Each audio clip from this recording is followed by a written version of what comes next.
we are going to look at a story mountain. Story mountains are great for structuring your writing. With a story mountain, we can look at the beginning, the middle, and the end. Today, we are going to focus on the beginning.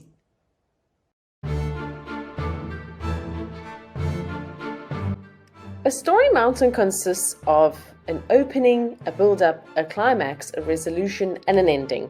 Today we are looking at the opening. I will show you the structure of a story mountain in the next few slides.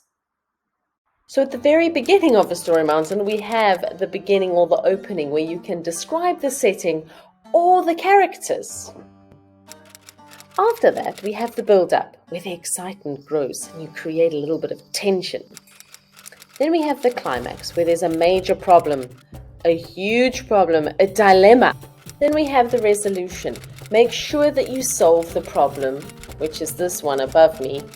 And the characters need to find a route through their difficulties. Lastly, we have the ending. How does the story end? What happens to the characters? Why is an opening so important? An opening really sets the tone for the rest of the story. The opening is the first thing that a reader reads. It makes the reader curious. How do you start a narrative or a story? Let's deep dive into the opening. One way we can start is by describing the characters or the setting. Here's an idea. The sky was almost as pitch black. The castle was on the edge of a steep cliff. You could just see the pointed rooftops. The sun was ready to set. Now, I've created a picture for you in your mind. If that picture wasn't there, would you know what the scene looked like using just the words? You could also start with a question, a very effective way to start a story. How could this have happened? Now we want to know what happened. How did it happen? We are excited. We are curious. Where did my brother go? He was just there. Now, these questions are making your reader curious. You are hooking your reader, which is exactly what you want. Who was this tall stranger in front of me? Very interesting way to start a story is using a question.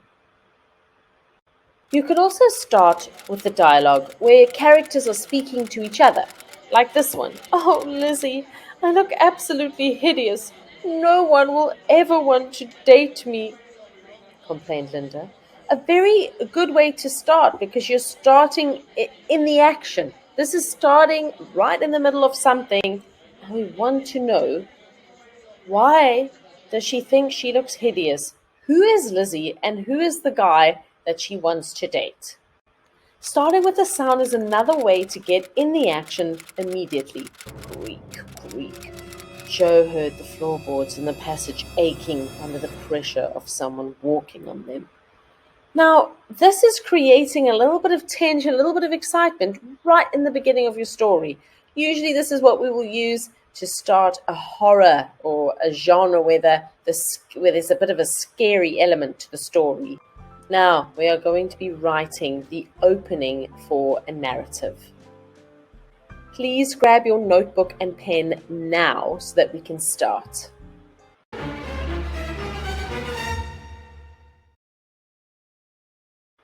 This picture over here represents our setting. Please look at it.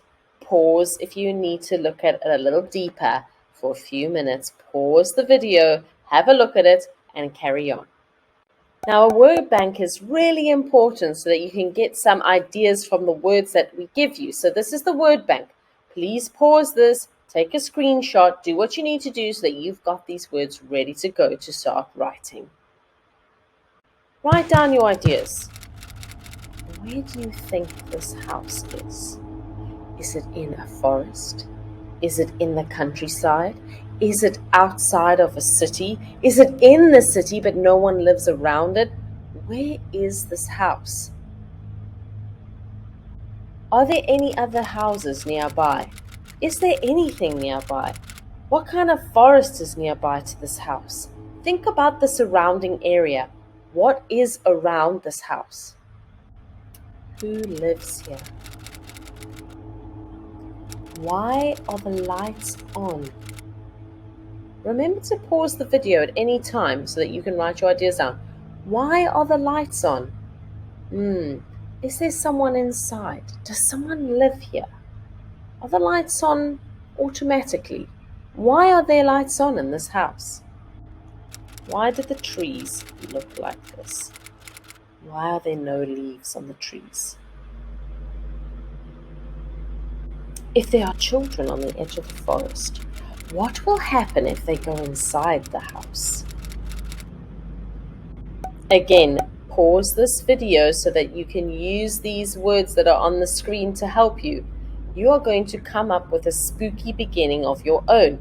Choose one of the structures that we've chosen previously to start your story.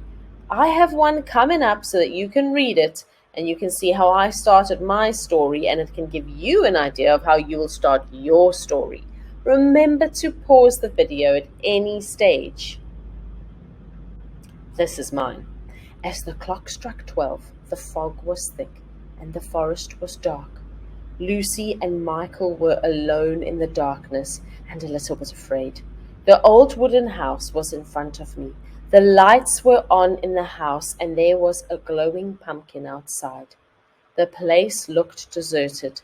They didn't know what was hidden inside the house. Today, write in the comments below, what did you learn about openings?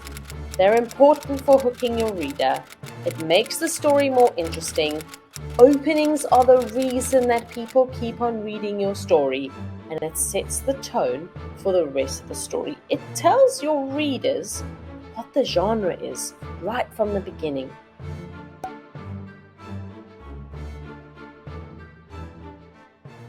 Please like and subscribe for more free lessons. See you later.